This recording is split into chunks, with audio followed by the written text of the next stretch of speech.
चांदनी अपनी माँ शोभा और भाई मोहित के साथ अलीगढ़ में रहती थी। चांदनी एक किन्नर थी। मोहित मालिनी नाम की एक लड़की से प्यार करता था और उससे शादी करके घर ले आता है। एक दिन, माँ जी, अगर चांदनी एक किन्नर है तो आपने इस बात को छुपाकर क्यों रखा हुआ है? आपको पता है किन्नर सिर्फ अपने समाज के लोगों के साथ ही रहते हैं। मालिनी बहू, चांदनी मेरी बेटी है, मेरे दिल का टुकड़ा है और दिल को काटकर भला मैं कैसे फेंक दूं? आज कह दिया, अब आगे से ना कहना।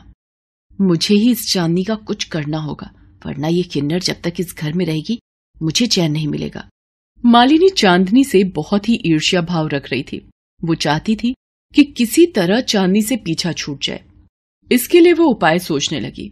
एक दिन, मोहित, ये बात तुम भी जानते हो, कल हमारे भी बच्चे होंगे और एक किन्नर हमारे घर का हिस्सा बनकर रहेगी तो हमारे आने वाले कल पर भी बुरा असर होगा। मैं सोच रही हूँ अगर हम चांदनी की शादी कर दे तो हमारी परेशानी खत्म हो जाएगी और चांदनी के रूप में ये मुसीबत भी इस घर से चली जाएगी। पर चांदनी से शादी करेगा कौन? कोई भी लड़का एक किन्नर से शादी के लिए कभी हाँ नहीं करेगा।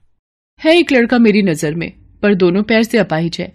एक एक्सीडेंट में उसकी दोनों टांगे खराब हो गई थी। पर एक अपाहिज के साथ माँ इस रिश्ते को नहीं मानेंगी। तो उनकी बेटी भी तो किन्नर है। कोई भला लड़का पूरी जिंदगी नहीं मिलने वाला। अब चांदनी की शादी इसी लड़के से होगी, वरना मैं इस किन्नर को अपने घर में नहीं रखूंगी। शोभा ये सब सुन लेती है और रोने लगती है। मोहित, तू अपनी बहन की शादी एक अपाहिज लड़के से कर देगा? माँ, तो मैं भी क्या करूं? मेरा अपना भी परिवार है। मालिनी ने लड़का देख लिया है, अब बस चांदनी की शादी कर दो। माँ, मैं इस शादी के लिए तैयार हूं, तुम अपने आप को कष्ट मत दो। मोहित भैया, मालिनी भाभी, आप मेरी तरफ से हाँ कर दो। बेचारी चांदनी एक अपाहिज लड़के से शादी के लिए तैयार हो जाती है और चांदनी की शादी विनोद नाम के एक अपाहिज लड़के से हो जाती है, जिसे चांदनी ने पहले कभी नहीं देखा था और ना ही विनोद ने चांदनी को कभी देखा था।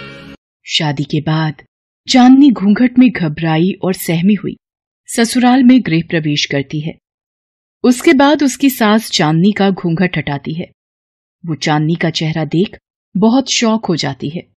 अरे, तू तो एक किन्नर है, तेरी भाभी ने हमसे इतना बड़ा झूठ बोला।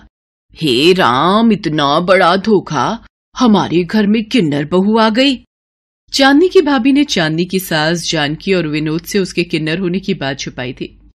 जानकी चांदनी की सच्चाई जानकर बेहोश हो जाती है। तुम्हारी वजह से अगर मेरी माँ को कुछ हो गया चांदनी, तो मैं तुम्हें कभी माफ नहीं करूंगा। तुम एक किन्नर हो, इतना बड़ा विश्वासघात। माँ जी आंखें खोलिए। चांदनी जानकी के मुंह पर पानी की बूंदें छिड़कती है। जानकी होश में आ जाती है। अरे भगवान, हमारी तो किस्मत ही फूट गई, एक किन्नर को ब्याह लाए हम। माँ, मुझ अपाहिज के साथ जिंदगी भी ये क्या नया खेल खेल रही है? मुझे बिल्कुल पता नहीं था कि मालिनी भाभी ने आप लोगों से ये बात छुपाई है। माँ, अब हम कुछ नहीं कर सकते। इन लोगों ने धोखे से ये शादी करवा दी, हमें फंसाया गया है माँ। चांदनी ये सब देखकर बहुत दुखी होती है। वो फोन पर माँ को सारी बात बताती है। मालिनी की वजह से आज तुम्हें ये दुख देखने पड़ रहे हैं चांदनी, पर तू हिम्मत मत हार। आज तक तूने बहुत संघर्ष किया है। मुझे पता है तू अपने स्वभाव से इन सब का दिल जीत लेगी। चांदनी चाहती थी कि विनोद की देखभाल कर पाए, पर जानकी और विनोद चांदनी से बात ही नहीं करते थे। माँ जी, मैं रसोई में कुछ मदद करूं आपकी? आप अकेले इतना काम करते हो। कोई जरूरत नहीं है कुछ भी हाथ लगाने की। एक किन्नर के हाथ का भोजन नहीं करना हमें, समझी? चांदनी रोते हुए अपने कमरे में चली जाती है।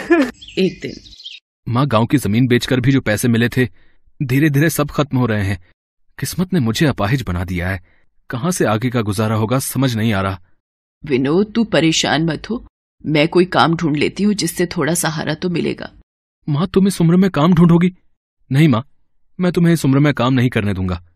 काश मेरे पास अपने इलाज के लिए पैसे होते तो मैं ये दिन तुम्हें ना देखने देता। चांदनी ये सब सुन लेती है और वो मन ही मन सोचती है, मुझे विनोद का इलाज करवाने के लिए पैसे जोड़ने ही होंगे, मुझे मेहनत करनी होगी। ये सब सोचकर चांदनी घर से काम ढूंढने निकलती है। चांदनी को देखकर लोग उसे किन्नर समझकर बातें बनाने लगते हैं। चांदनी जगह जगह काम ढूंढने लगी। भैया, कोई काम मिलेगा? बहुत मेहरबानी होगी। अरे तुम तो किन्नर हो, चलो यहाँ से आगे बढ़ो, कोई भीख नहीं मिलेगी। ये लोग तो मुझे मांगने वाली समझ रही हैं। मैं क्या करूं? भगवान, मेरे किन्नर होने पर ये लोग मुझे नफरत भरी निगाहों से देख रहे हैं। मेरी मदद करो भगवान। मम्मी, मुझे मम्मी के पास जाना है। Mummy, mummy.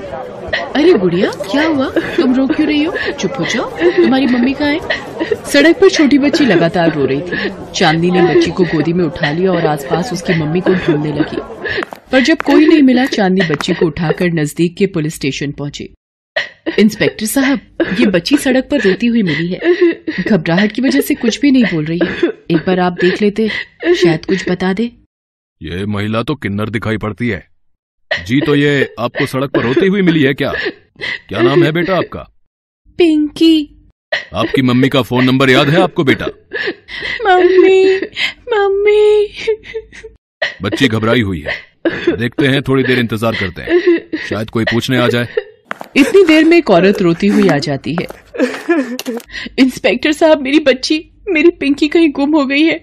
मेरा ध्यान दुकान से सामान खरीदने में था, पता नहीं कब उसने हाथ छुड़ा लिया। वो रही आपकी पिंकी, उन मैडम की गोद में। मम्मा, मम्मा। मेरी बच्ची, मेरी पिंकी, आज तो गायब क्या हुई? मेरी तो सांसें ही रुक गई। मेरी गुड़िया, कहाँ हाथ छुड़ा कर निकल गई थी तुम मेरे बच्चे? ये सड़क पर रो रही थी, तभी मेरी नजर पड़ गई।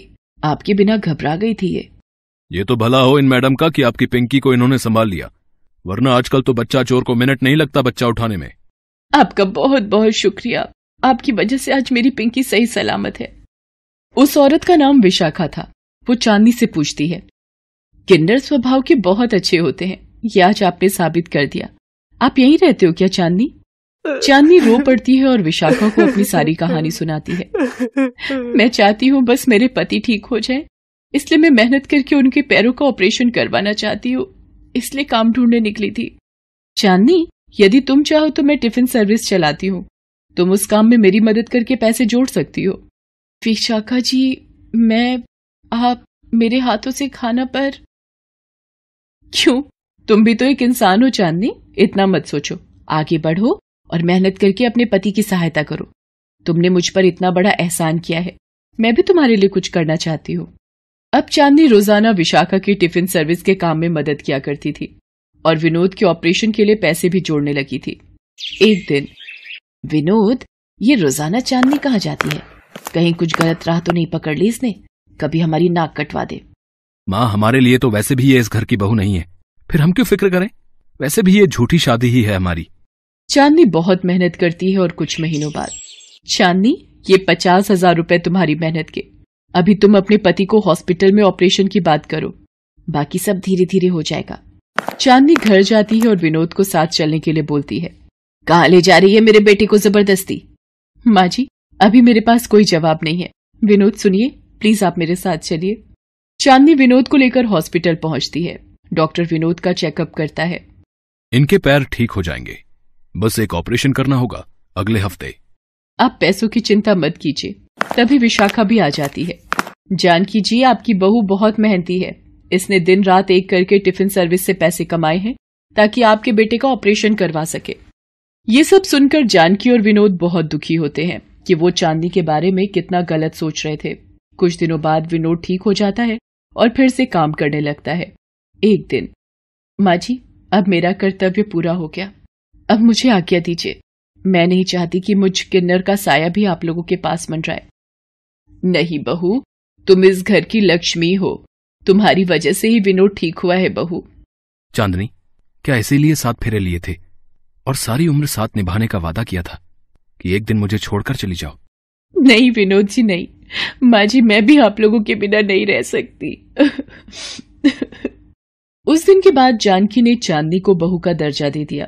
विनोद भी उसे अब अपनी पत्नी मान चुका था। पूरे समाज के सामने जानकी और विनोद ने चांदनी को अपने घर के सदस्य माना। ये बात जब चांदनी की माँ को पता चली तो वो भी बहुत खुश थी। मोहित और मालिनी बहुत शर्मिंदा थे। आखिर एक किन्नर बहू ने साबित कर दिया कि इंसान के अच्छे कर्म उसे काबिल बनाते हैं।